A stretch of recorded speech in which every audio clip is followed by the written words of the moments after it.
Well, I can tell you a lot of people just didn't want the Astros in the playoffs this year. Well, you got your wish. But what about 2026?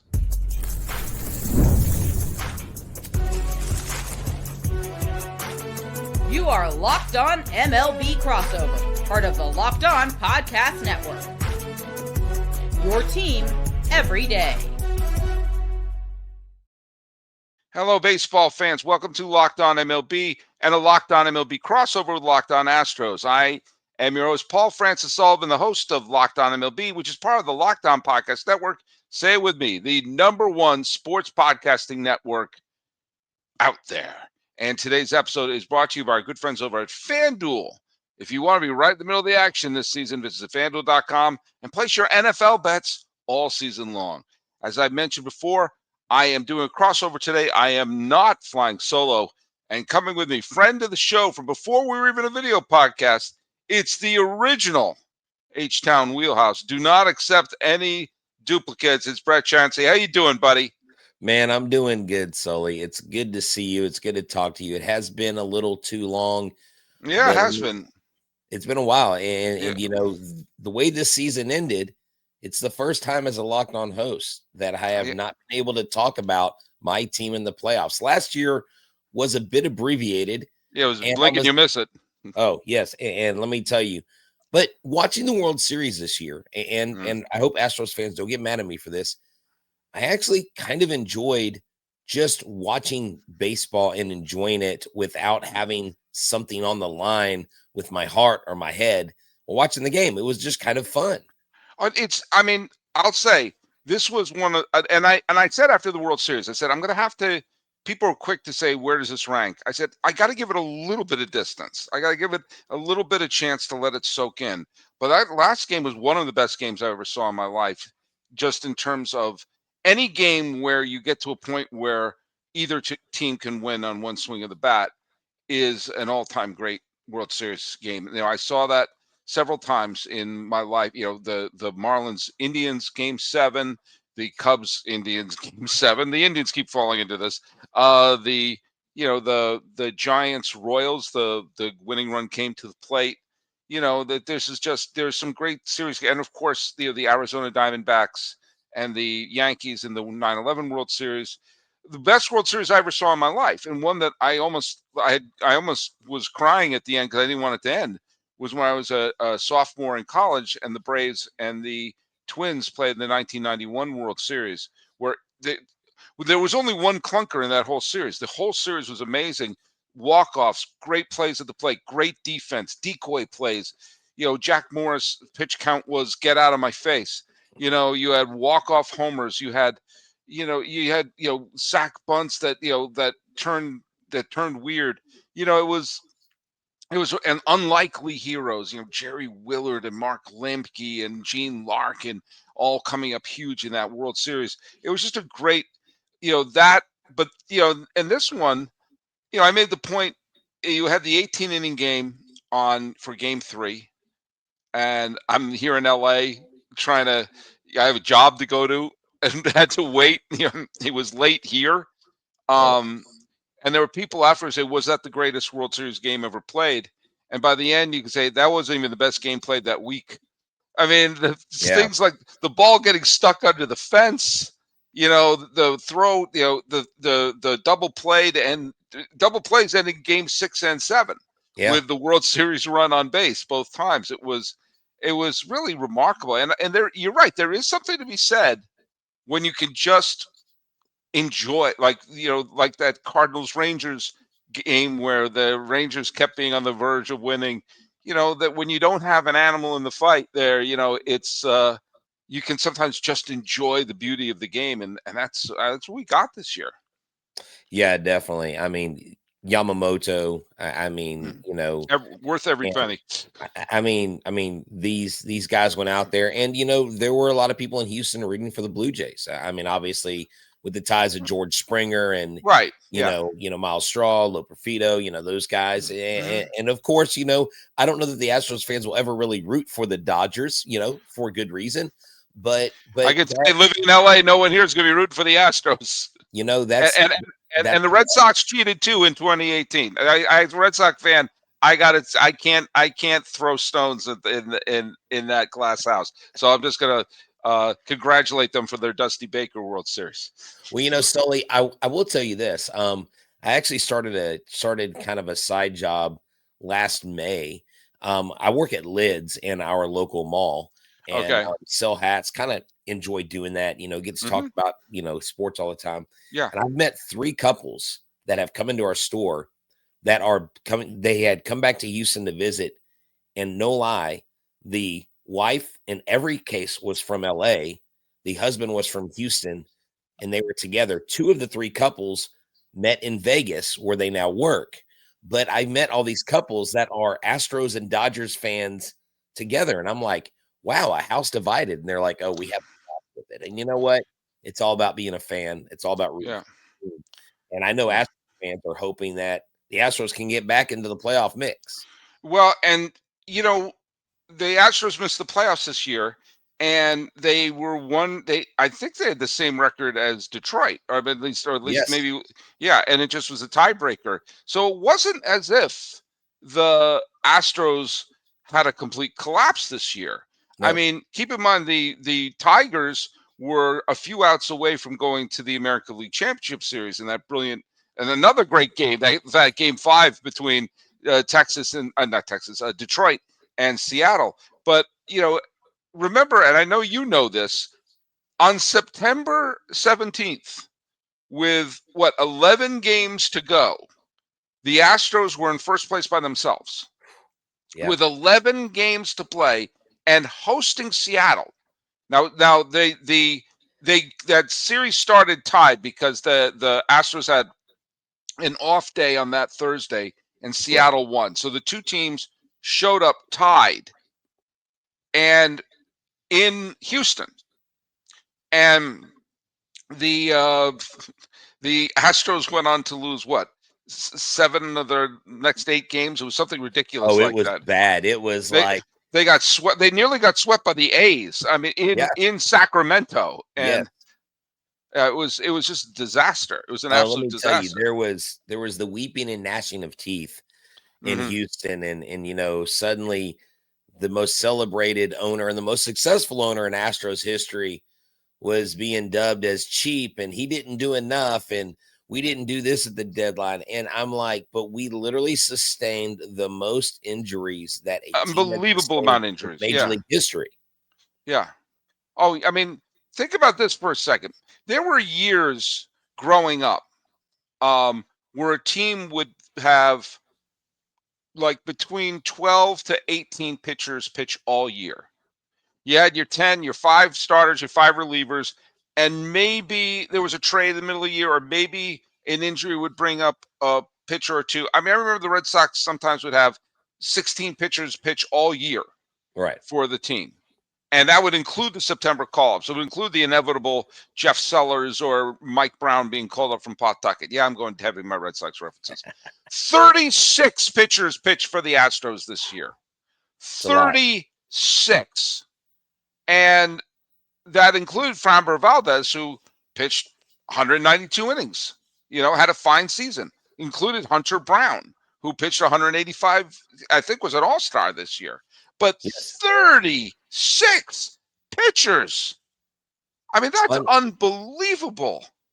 And I mean, there were guys that showed up on the mound and people were like, who's here today? Yeah. Who is this guy? And, that was really, I mean, look, for them to be 1 win away from the playoffs, Dana Brown, Joe Espada, they had to do something, and they figured out some things. They had the Bennett Sosas come up. They had different guys, but we even had, Josh Hader went down. Josh Hader was perfect at one point in the year, and then he went down with an injury, and it was just one after the other. And literally the running joke was, when you wake up, what injury report are you going to get on your phone? Okay, when we come back, before we come back, I got to ask Brett Chancey, do you know who John Rooney is? That's not the prince. Is that the principal from Ferris Bueller's Day Off? It very well may be. He pitched 1 1/3 innings That's this right. year for Yeah. the Houston Astros this year. He pitched one. He has one more, and bless him, he made it to the major leagues. I am not trashing the guy. He pitched. He can tell his great grandchildren he pitched in the major leagues for one game on August 24th. And it was a 3-2 loss to the Baltimore Orioles, and he let up a home run. He did not get the decision. But there you go. If you could have identified John Rooney, then there you go. But when we come back, we could talk a little bit about what the Astros can do to get back to the playoffs. And I don't think they're that far. All right, let's hear from our good friends over at Game Time. Now, let me tell you something. The World Cup is coming to North America. It's coming here to California. I know it's going to be at the SoFi Stadium. Is that what it's called? Where the Rams and the Chargers play? Yes. It's okay. I know it's not the Coliseum. And I know they're going to be playing up in that miserable new park, Levi Stadium in Santa Clara, which is to stadiums what Cats was to musicals. But they got 48 teams for the first time ever, and it's going to be massive. For the first time since the 1994 baseball players strike, we got the World Cup here in America. But let's be honest, getting tickets is usually the hardest part, especially if you're going to go to that hellhole in Santa Clara. That's why Game Time app. Why is Santa Clara getting? Santa Clara's a lovely city. That stadium stinks. That's why the Game Time app is clutch, finally giving fans a real advantage when it comes to snagging seats. With Game Time, you can track price drops in real time, get alerts when great seats open, and buy tickets the moment they hit the app. It puts the power back in your hands, and it's going to make going to the World Cup realistic instead of impossible. You pull up the app, and the layout makes it really simple to scroll through the matchups and compare seat views. You go to a game, tap a section, boom, you have your tickets within minutes. No confusion, no hunting for fine print. You get the seat view feature. It's a game changer. I did this for getting Dodger playoff tickets this year. I saw the 3 home runs by Shohei Ohtani in the 6 shutout innings. Same game, same dude. You literally can see what the pitch looks like from the exact seat before you buy it. Like, I don't know about that one. Prices, including they include the fees, the upfront, no hidden fees, no surprises. And alerts for teams and matches make it easy to grab those tickets the moment they drop instead of missing out.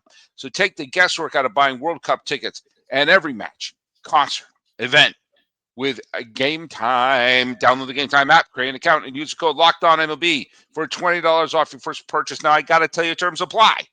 Again, download the app, make an account, and use the code Locked On MLB for $20 off. Swipe, tap, ticket, go. Game Time.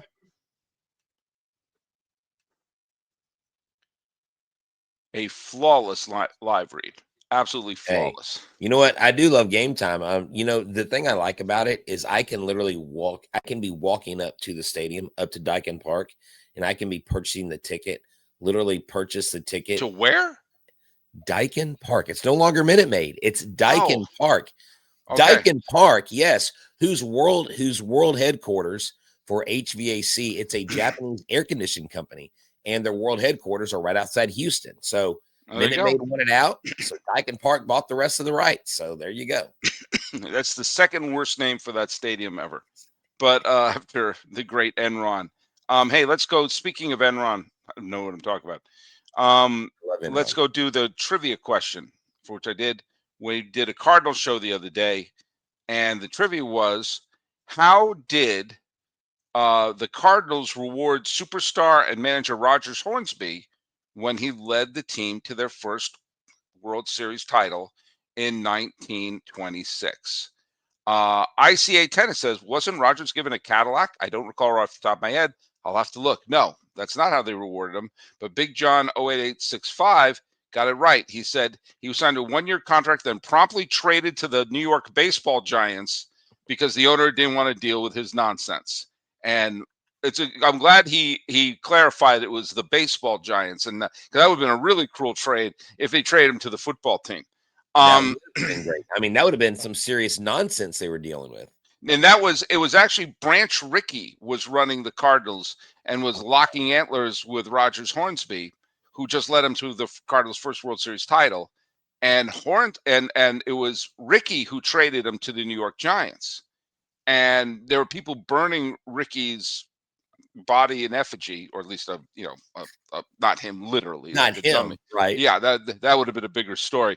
But the player he got from was Frankie Frisch, who went on to be a Hall of Famer and helped lead the Cardinals to within 2 years, they were back in the World Series, and was basically the cornerstone of the Gas House Gang, who won multiple pennants in the 1930s. So in the end, even though Hornsby, continued being a brilliant player and later won an MVP for the Cubs, it turned out to be a good trade. So there you go. Sometimes you got to wait. Maybe he served on some flat sody frost rate back in the day. That's true. By the way, if you look at Hornsby, he was one of the great hitters of all time, and in 1926 led the Cardinals to the World Series title as a player manager. 27 played for the New York Giants, 28 played for the Boston Braves, and 30 played for the 27 Giants, 28 Braves, 29 Cubs. So in 4 years, he played for 4 different teams. So, and he was still one of the greatest players in each of those years. So He must have been a monumental pain in the ass. But led the Cubs to the 1929 pennant. So there you go. All right, let's talk about this. Let's talk about a little more recently than the 1929 World Series. Sure. The Astros are still, they still were a competitive team. If they won one more game, just one more game, they would have been a wild card team. Yes. A bounce here or a bounce there. Anyone who's the owner's chief, this and that, they were a mash unit, and they were one game away from making the playoffs. Would they have gone far? I don't know. The Tigers almost made it to the ALCS. Yeah. So, you don't know. I don't know. What am I going to be? This is not everything everywhere all at once. I can't look at every possibility. But so it's ridiculous, I think, to blame ownership. What was it? Was the ownership Tanyaing everyone's kneecaps all over the place? Right. How many more movie references am I going to throw out here? But we're going into this year, and there is a couple of curious things. They are a little longer in the tooth. That's what happens with older teams. And let's be fair. Framber Valdez is not signed. And no. if I'm a team wanting to compete, I know there's lots of people talking Boba shit this and this player that. Framber Valdez is the one pitcher that if I'm on the cusp of contending or on the cusp of winning a series, I'm salivating over Framber Valdez.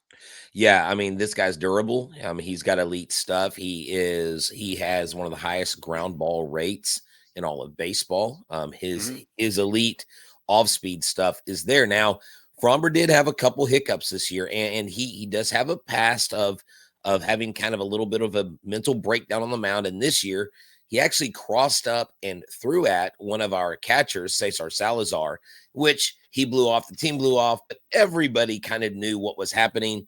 And a lot of people say maybe Framber cost himself $30 to $50 million with those shenanigans. Regardless, he is still a pitcher that can give you 190 innings. He can give you upwards of 200 strikeouts. I mean, this guy is going to go out there and compete.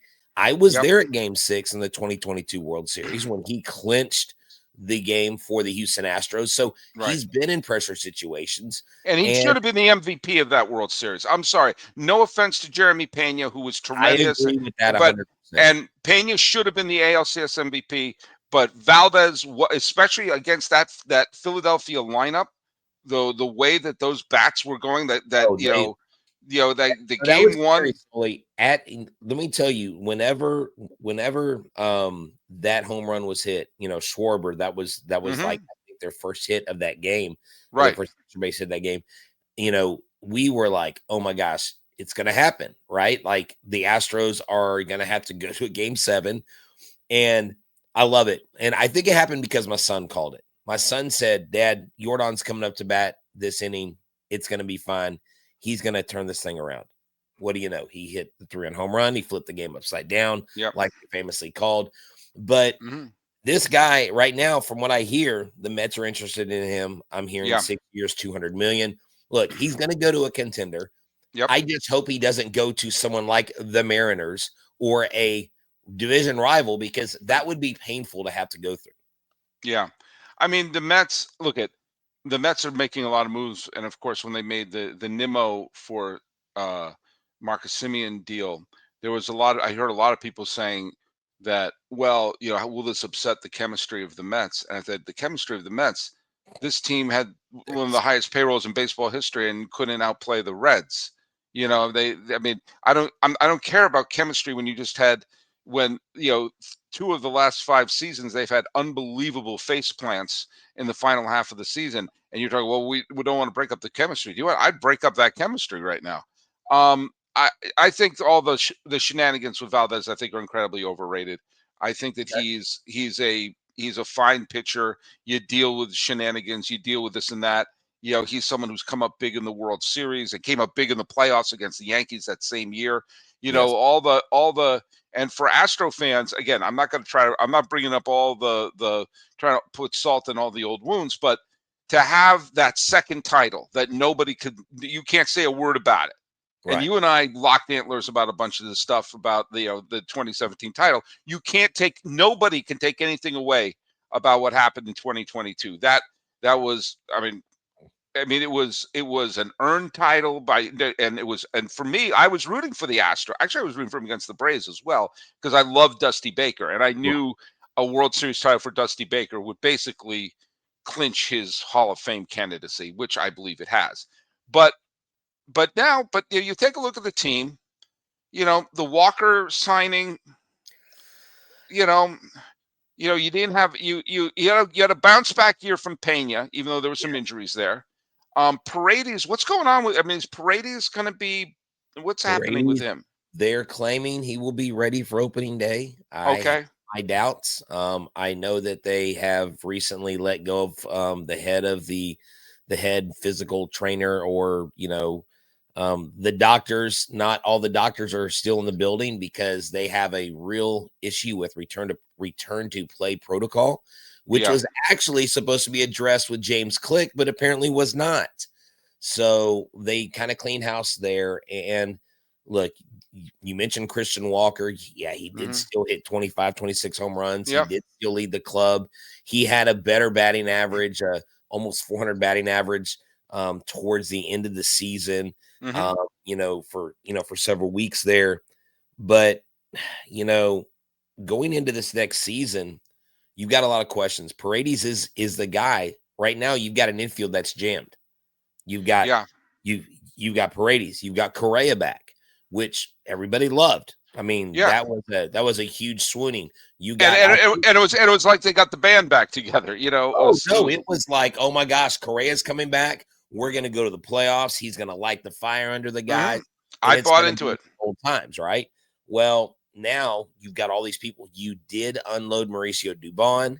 You got back Nick Allen, which, whatever. He is a decent glove, but Dubon's bat wasn't going to play here. Dubon wasn't going to be on the field much, and I think that's why they did it. It was a money-saving play. But now the question is, Jake Myers, he's up. He's up to be traded. Mike Stanton and I on my Backs of Bullpen podcast talk about, I think Jake Myers has more value to the Astros in Houston than he does on the trade market. Right. I think he's worth more to the Astros here, being the center fielder. But the Astros are apparently shopping him around. So going back to Paredes, a lot of clubs want him because his eye, he sees more pitches than just about any batter in Major League Baseball. But he's a guy that you can't let go. He's a guy that you've got to have in this lineup, because when he's right, he was your offensive MVP until he went down. By the way, Brad, I just want to point something out. On July 6th, I'm not talking about April. On July 6th, the Astros had the second best record in the American League and the third best record in baseball. Do you know who had the best record in baseball on July 6th? Was it the Detroit Tigers? It was the Detroit Tigers. And the Astros were only one game back in the loss column. Yes. And by the way, the best record in the National League at that point were the Los Angeles Dodgers, and the fourth worst record in the American League belonged to the Cleveland Guardians. You talk about how after that's after the 4th of July. That's Yeah. we're almost at the 2/3 marks of the season at that point. And the Astros were after that were 8 games under 500 the rest of the way.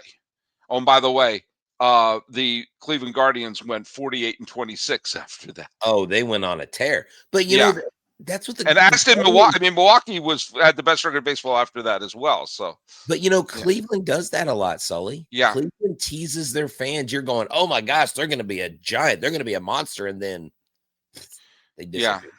Well, but anyone who was going to try to criticize what the ownership did, I think is missing the boat a little bit. They were a contending team for a giant chunk of the season. Injuries just caught up with them. Yeah, now, if they lose, Valdez will be a huge shoes to fill. When we come back, I'm going to bring up the single best thing going for Houston, and it has to do with 2 things: other people's incompetence and the way the continent of the United States and North America were formed. Yes, I know the United States is not a continent. Hey, NFL Sundays move fast. One big play and suddenly everything feels different. That's what makes live betting with FanDuel so exciting. You're not just watching a game, you're reacting to it in real time. With FanDuel, you can place bets as the actions unfold, every drive, every momentum, every swing, every highlight moment. Live betting, mwah! It's in a class A by itself. When the game starts to shift, a receiver gets hot and defense tightens up, and the momentum flips over a turnover, FanDuel lets you jump into the moment. Live spreads, money lines, player props update as the game heats up. You can bet on the next touchdown scores, drive results, who's going to get a safety, and more. It keeps you locked into every snap, drive, and every possibility. So, if you're in the middle of the action this season, you got to visit FanDuel.com and place your NFL live bets all season long. FanDuel.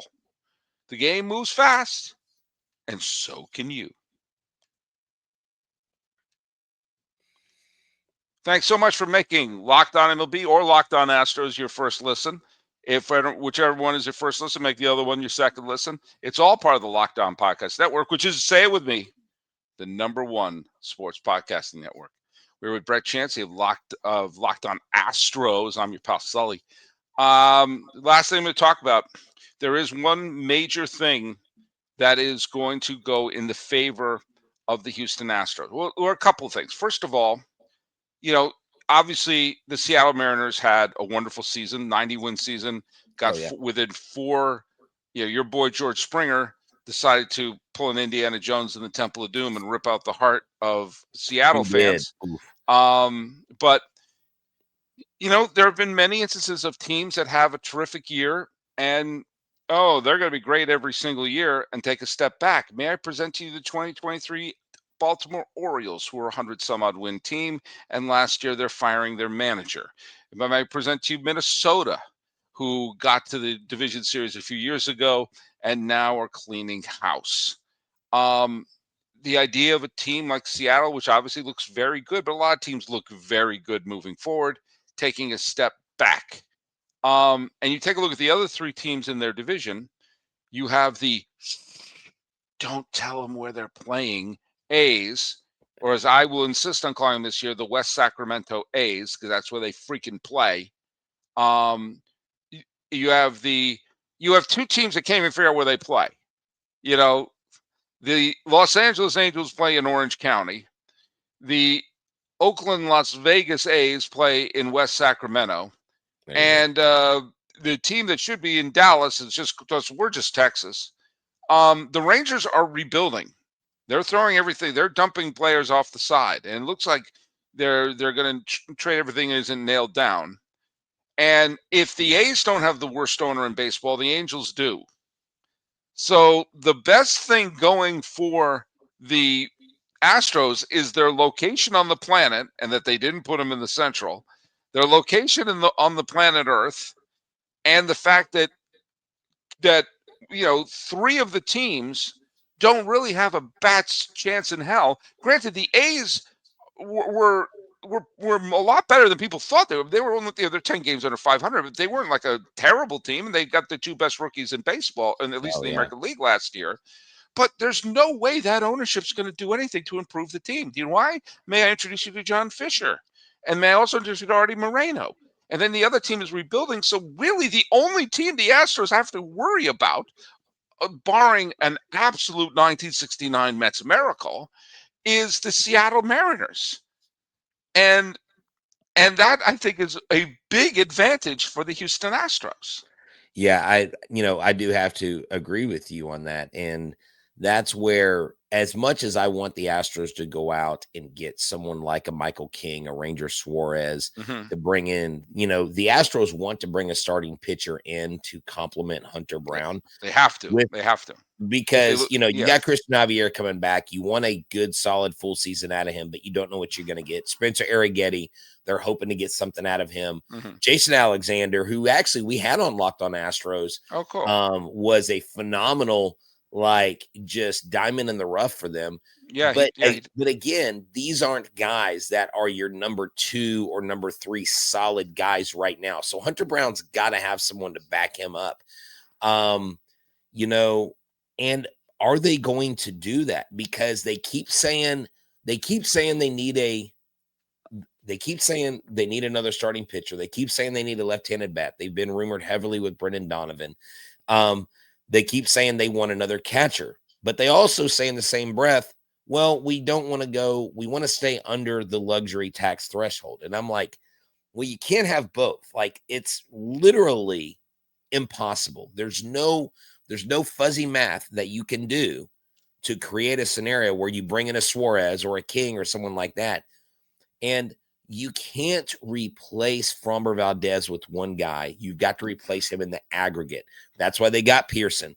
That's why they got Weiss. That's why they are looking at other people to come in.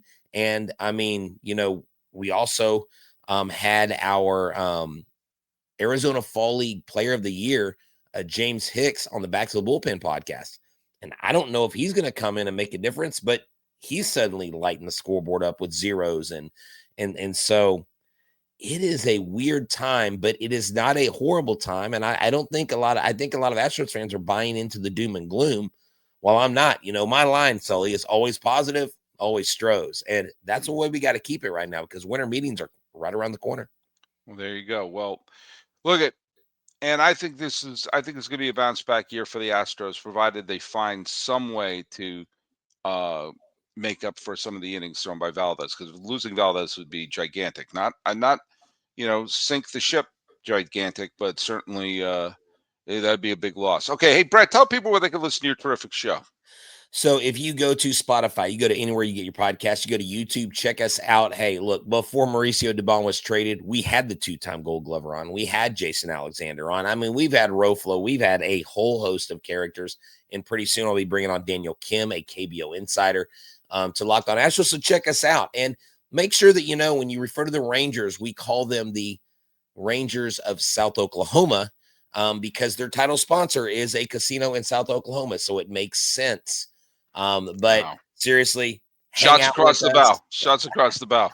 Well, no, seriously, y'all come hang out with us. Eric and I love having y'all. We actually have fans from all over, and we welcome anybody from any team, because why? We love baseball. Well, let's bring up the trivia question, which is, and please let me keep this on. What reliever threw the clinching pitch for the first postseason series the Astros ever won? Why is it turning off? And later, the first pennant they ever won in their history. What reliever threw the clinching pitch of the first postseason series the Astros ever won in their history, and later the first pennant they ever won in their history? That's a trivia question, and I'm guessing it's harder than you think. I bet you know it. All right, talking about the Astros, who had a better season than you thought, but not the season they won, with Brett Chancey.